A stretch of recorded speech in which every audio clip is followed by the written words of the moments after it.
Hi guys, I just wanted to come on and do a quick video on basically things that have been happening the last couple of days in the astrological realms. The moon went void and for a 24-hour period, and it started today. It'll be void for 24 hours, and that means that since the moon rules our emotion, things kind of stop. If things do happen, it'll be a lot of hot air type things, or things being blown out of proportion to the actual reality. We're going to be going through that today. All day we've gone through that, and then we're also going to be revisiting that same kind of energy scenario on April 20th. So it's going to be revisiting again one more time in the next week or so. We also had Pluto go stationary, getting ready to go into retrograde. That started on the 15th and today, so it's been stationary, coming to a halt, and going back in. When Pluto goes retrograde, and it goes retrograde every 6 months or so, it goes forward for 6 months, it goes backwards for 6 months. But because it's the planet that is completely unseen, it means that it is our unseen and deep-seated transformation of the subconscious. When it goes retrograde, it means the revisiting of old issues, old ground that we thought we might have already plowed through, and it makes it's doing this for necessary corrections in course, or laying down the lessons that have been learned or gleaned out of the situations that it had already put you through. Since Pluto is about death and rebirth, it tends to make us sometimes very uncomfortable when it takes us through the process. Because when Pluto does these things, it requires a complete death or a complete breakdown of the old so that it can build you back up on the new path. Pluto is not a negative energy, so to speak. It is a rebirthing process. And rebirthing processes are always a little uncomfortable and a little bit painful, and sometimes a lot of change, and that makes a lot of people uncomfortable. It's doing this so it can reorient yourself onto a new life path, or refocus you on a life path that you're already on. So the area that will be affected is the area that it will be found in your natal chart. So right now, Pluto is in Capricorn. So basically it's wherever the house of Capricorn falls in your natal chart. That makes it unique to you. So it can be hitting many different areas of people's lives. But because it is been in that tight, squared off position with Uranus for about a year and a half, it's been really, really tight. And this last year, it's been real on target with it, within 3 degrees of each other this whole time. It will be slowly moving apart. The worst of it has already occurred. It happened at the very beginning of this month, and we're still feeling the ramifications of that. So we do have those kind of issues to get through, and that's kind of what a lot of people have been going through. Sometimes it's emotional, kind of a cleaning house from that eclipse. It's part of the eclipse work that we are still going through, where it's shaking us up, and kind of shaking up our relationship with different things and different people, in kind of rebuilding new lines of communication and stuff. But in the process, it kind of breaks it down first. But we do have something very positive coming, and that is going to be the new moon. The new moon is going to be in Aries, and it has no unfavorable aspects touching it. So the new moon is going to be, because it's in Aries, but not in the beginning of Aries, but towards the end of Aries, it's going to be at 28 degrees Aries, and that means that it's going to be the more mature aspect of the Aries energy. Aries is a very hot fire, very cardinal, get things started, get things moving kind of energy.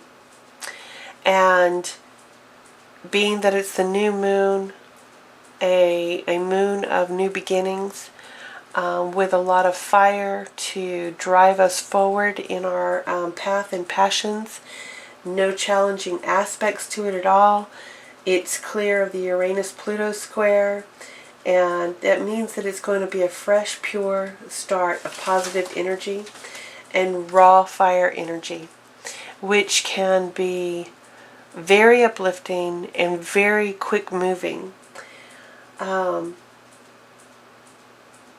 When the Fool starts his journey, he starts out with hope and desire before he meets any of the obstacles. And that's sort of what the energy of this new moon is going to be. It's the Fool setting out on the journey to, without any fear, only hope of all of the new experiences and new things coming in. So this can be a fresh start with your money, business, love, home, whatever gives you passion. And it's going to be followed up very quickly. Things are going to start to move into the sign of Taurus, which is a very earth grounding energy.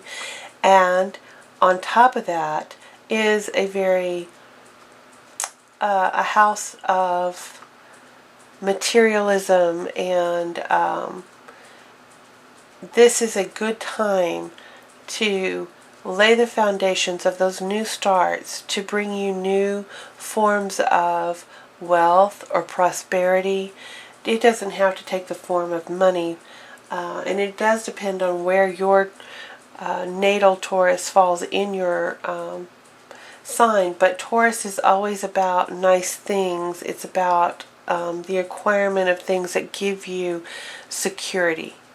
And security is going to be one of the key aspects. So it's going to have a lot of positive energy to move this new moon forward very quickly.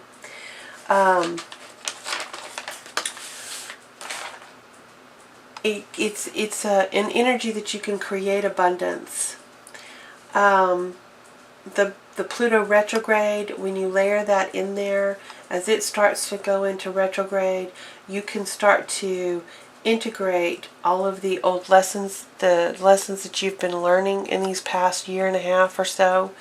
You can put things to rest that no longer serve you, and you can now build a very hopeful future. The retrograde of Pluto may point out your weaknesses, but it can show you how to work to integrate them, to turn them into your strengths. And that's the sole purpose of identifying your weak points. And then figuring out how you can use those weaknesses as your strengths. Because everything that is your strength is also your weakness. And everything that's your weakness is also your strength. So these are the kind of energies that that are going to be running through the new moon time. And so when you start putting together your new moon intentions, keep those in mind, that this is a great launching point after those two eclipses that are also propelling us forward. And they've shaken us up, and now we can actually break free and grow into all those new things that we've been working towards for our manifestation. So I just wanted to do this video so that maybe it might help a few of you put together some special new moon magic and intention for yourself, and know that the energy is working for you. And if you can, find out where these energies play in what houses in your natal birth chart, and then you'll really be able to pinpoint the areas most affected by these energies, and so that you can make the most, get the most bang for your buck, basically, while performing some of the magic, and putting your intentions and spell work together. I just wanted to throw that out there. If you have any questions, feel free to post that down below in the comment section. And basically what I have the computer screen on is it's a depiction of how the solar system moves. Most people think that we're kind of stationary in space, revolving around our sun, but actually the sun is in movement, and so are all the planets going around, and it actually creates a vortex of energy. And that's why these influences of the planetary movements actually do have so much more influence in our lives than most people had really figured out in the past. That down to the smallest thing out there, it does affect the gravity and force fields all around, and those are basically the ones that are in play the most. Most of us as witches know about the moon's influence on us, but all those planets do have impact on us. So just remember that when things get a little crazy, just look to the planets to see which one is a little out of kilter. And once you know the influence that it is casting down, sometimes if you work with that energy instead of against it, the chaos goes away. It's when we are trying to do one thing and the energy is saying this is a time for something different, that we start to have more conflicts and difficulty in our everyday life. So I just wanted to throw that out there and get this up for your new moon on Friday, so that y'all may be able to get that magic a little stronger and a little more potent. And y'all have a wonderful evening. Blessed be.